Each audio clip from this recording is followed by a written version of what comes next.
over a couple different things, actually. And it's always been a thing of like, is this useful to call about? But after y'all's video the other day, going over Sean's Jimmy Dore video, I thought of a way to string my thoughts together, and hopefully I've got something useful to say. Okay. 2013, something like that. I ended up finding the TYT network and started trying to go from there to be like, oh, let me start trying to consume more media with different viewpoints from what I've been raised on, because like I had questions about my dad's mode of thinking, I guess you could say, and never found answers that seemed suitable to the questions I was trying to ask.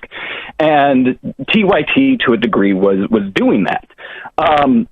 And from there, I found Kyle Kalinske, I found David Pakman, Jimmy Dore, et cetera, et cetera. But Jimmy was the one that really stuck out to me because of the fact that like he was so angry about these things that it seemed like you need to be angry about. And given my upbringing and being raised in those right-wing circles, the anger is a thing that's definitely prevalent.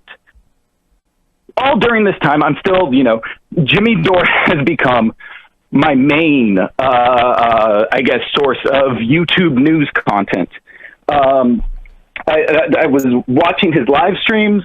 I was, listening to the video uploads that he would do. I even went and saw the guy live. And yeah, right. And so, when was it? Like around, I think, late 2017, early 2018 or so. I'm just, bored, and I'm like, well, there's no new Jimmy Dore uploads. What else is there that I could find to listen to? And I come across the debate that you guys did with Jimmy.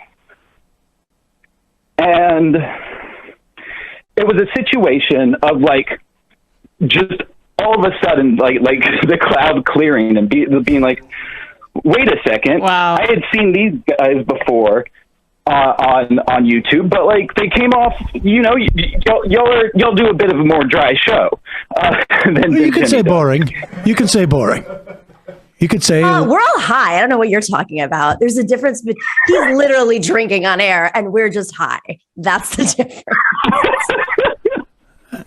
He drinks a lot on air, guys. So it's not a secret. My favorite critique from a lot of people. I mean, I get that critique across the ideological spectrum, but particularly from that set of people.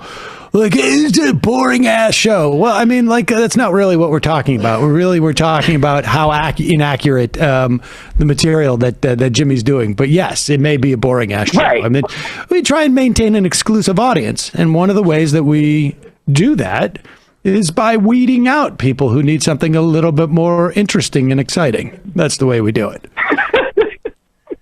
Right. Well, I mean, I wouldn't, as now, a 4-year listener, I wouldn't personally say that you guys are boring, but it did come across that way then. But when I came across that debate between you guys, it made me realize how little he knows about the things that he's talking about.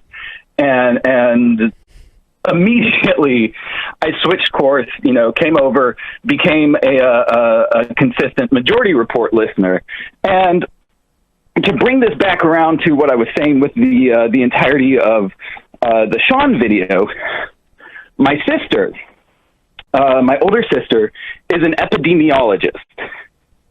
So this whole pandemic, she has been dealing with, all of it, been on like the front lines doing whatever stuff is required of her and everything. And I say all this because I'm realizing in the wake of, Sean's video on Jimmy and y'all's coverage of it, that like, had I not found that debate between you guys, it's possible that like I could have been sucked further down that rabbit hole that's important work that y'all are doing. That somebody has to push back on that, because you never know who's going to end up seeing y'all's videos because of, you know, being part of that echo chamber and then waking up to it.